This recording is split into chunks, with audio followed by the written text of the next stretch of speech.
आपल्या अफाट संपत्तीमुळे कायमच चर्चेच्या केंद्रस्थानी असलेल्या एलॉन मस्क यांचा एक नवा प्रताप समोर आलाय. आपले शुक्राणू जगभरातल्या महिलांना पुरवण्याची मोहीम एलॉन मस्क यांनी हाती घेतली आहे. द वॉल स्ट्रीट जर्नलनं याबाबतचं एक सविस्तर वृत्त 2 दिवसांपूर्वी प्रकाशित करताच एकच खळबळ उडाली आहे. पाहूया एक रिपोर्ट. टेस्ला या इलेक्ट्रिक मोटार बनवणाऱ्या जगप्रसिद्ध कंपनीचे मालक एलन मस्क सध्या आपल्या मुलांची फौज तयार करण्याच्या मोहिमेवर आहेत. अगदी कालपर्यंत अमेरिकेच्या सरकारला प्रशासकीय खर्चात कशी बचत करावी यासाठी सल्ले देणारे एलन मस्क सध्या आपले शुक्राणू जगभरातल्या महिलांना वाटण्यासाठी प्रयत्नशील आहे. त्यासाठी त्यांनी आपल्या एक्स या कंपनीवरून इच्छुक महिलांची शोध मोहीम सुरू केली आहे. अमेरिकेतलं एक अग्रगण्य वृत्तपत्र असलेल्या द वॉल स्ट्रीट जर्नलनं हा दावा केलाय. एलन मस्क यांना 4 महिलांपासून तब्बल 14 मुलं आहेत. मस्क यांची पूर्वाश्रमीची पत्नी जस्टिन मस्क यांच्यासह ॲशले सेंट क्लेअर, सिंगर ग्रीम्स आणि न्यूरोलिंक या कंपनीच्या अधिकारी असलेल्या शिवॉन झिलिस अशी त्या 4 महिलांची नाव आहेत. पण मस्क यांच्या निकटवर्तीयांच्या मते मुलांचा हा आकडा कदाचित 14 पेक्षाही अधिक असेल. द वॉल स्ट्रीट जर्नलच्या वृत्तानुसार मस्क यांनी काही उच्चकुलीन आणि उच्चपदस्थ जपानी महिलांनाही आपले शुक्राणू दान केले. यापैकी शिवॉन झिलिस या महिलेला मस्क यांच्या लेखी अधिक महत्व आहे, कारण या महिलेनं मस्क यांच्या 4 मुलांना जन्म दिला.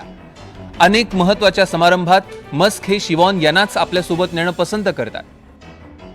काही दिवसांपूर्वी भारताचे पंतप्रधान नरेंद्र मोदी यांनी अमेरिकेचा दौरा केला. त्यावेळी मोदी आणि मस्क यांच्या भेटीदरम्यान याच शिवॉन यांनी मस्क यांची सोबत केली होती. पण मस्क यांच्या या मोहिमेचं नेमकं प्रयोजन काय?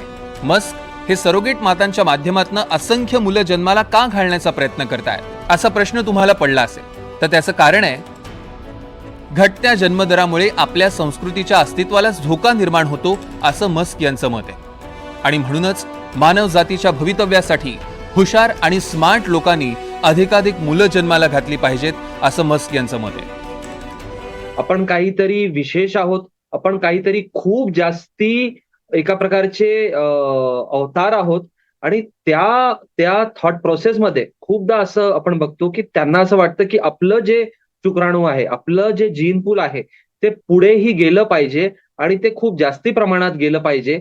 यामागे या प्रकारची मानसिकता असू शकते. याला आम्ही जनरली म्हणतो की असे व्यक्ती जे स्वतःसोबत खूप जास्ती ऑब्सेस आहे, याला मी नार्सिसिस्टिक पर्सनॅलिटी म्हणतो. म्हणजे असे व्यक्ती ज्यांना वाटतं की बाबा सगळे लोक माझ्यावरच लक्ष ठेवू नये, असे लोक ज्यांना वाटतं मी काहीतरी खूपच वेगळा आहे. यांच्या केसमध्ये यांनी कामं पण मोठी केली आहेत, पण त्यांच्या मनात जर ही संकल्पना असेल की माझं शुक्राणू, माझं जीन पूल हे सगळ्यात चांगलं आहे, हे सर्वोत्तम आहे, तर ते पसरवण्यासाठी हे वेगवेगळे प्रकारचे प्रकल्प, वेगवेगळ्या प्रकारचे एक्सपेरिमेंटेशन करू शकतात. मस्क यांच्यापासून ज्या महिलांना अपत्य प्राप्ती झाली आहे त्यांना त्याबाबत गोपनीयता पाळण्यास सांगितलं जातं. गोपनीयता पाळणाऱ्या महिलेला मस्क यांच्याकडून घसघशीत आर्थिक मदतही देऊ केली जाते.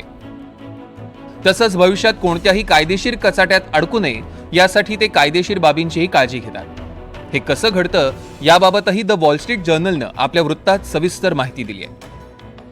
मस्क यांच्या मुलांना जन्म देणाऱ्या ॲशले सेंट क्लेअर या महिलेच्या दाव्यानुसार मस्क यांच्या अपत्याला जन्म देण्यासाठी तिला $15 लाख एकरकमी मोबदला देण्यात आला. तसंच मस्क हे तिच्या अपत्याचे पिता आहेत, याबाबत तिनं कुठेही वाच्यता करू नये आणि अपत्याच्या जन्मदाखल्यावर पिता म्हणून मस्क यांचे नाव लावू नये यासाठी तिला दरमहा $1 लाख देण्याचीही तयारी मस्क यांच्या वतीनं दाखवण्यात आली. जेरेड बिर्चेल या मस्क यांच्या निकटवर्तीयानं ही ऑफर आपल्याला दिल्याचं ॲशले यांनी सांगितलंय. पण ॲशले यांनी मस्क यांचं नाव गोपनीय ठेवण्यास नकार देताच त्यांना दरमहा मिळणाऱ्या $1 लाख ची रक्कम घटून थेट $20,000 वर आल्याचं द वॉल स्ट्रीट जर्नलच्या वृत्तात नमूद करण्यात आलं. विशेष म्हणजे मस्क यांनी क्रिप्टो इन्फ्लुएन्सर टिफानी फॉंग या महिलेलाही आपल्या शुक्राणूपासून मूल जन्माला घालण्याची ऑफर दिली. पण ही ऑफर धुडकावत तिनं जाहीरपणे या प्रकाराची वाच्यता करताच त्यांनी तिला एक्स वरून अनफॉलो केलं असा दावाही द वॉल स्ट्रीट जर्नलच्या वृत्तात करण्यात आलाय. या वृत्तावर अजून तरी मस्क यांच्या वतीनं कोणतीही प्रतिक्रिया आली नाही. आपल्या स्पेसएक्स या कंपनीमार्फत पर्यटकांना अंतराळाची सफर घडवून आणणं, सणे फुटाणे घेतात तशी एखादी ट्विटर सारखी बडी कंपनी विकत घेणं, अशा अचाट कामगिरीनं मस्क हे एरवीही चर्चेत असतात. आता हे नवं प्रकरण जर खरं असेल तर मस्क यांच्या खात्यात आणखी एक अचाट कामगिरीची भर पडली असं म्हणता येईल. Bureau report, NDTV Marathi.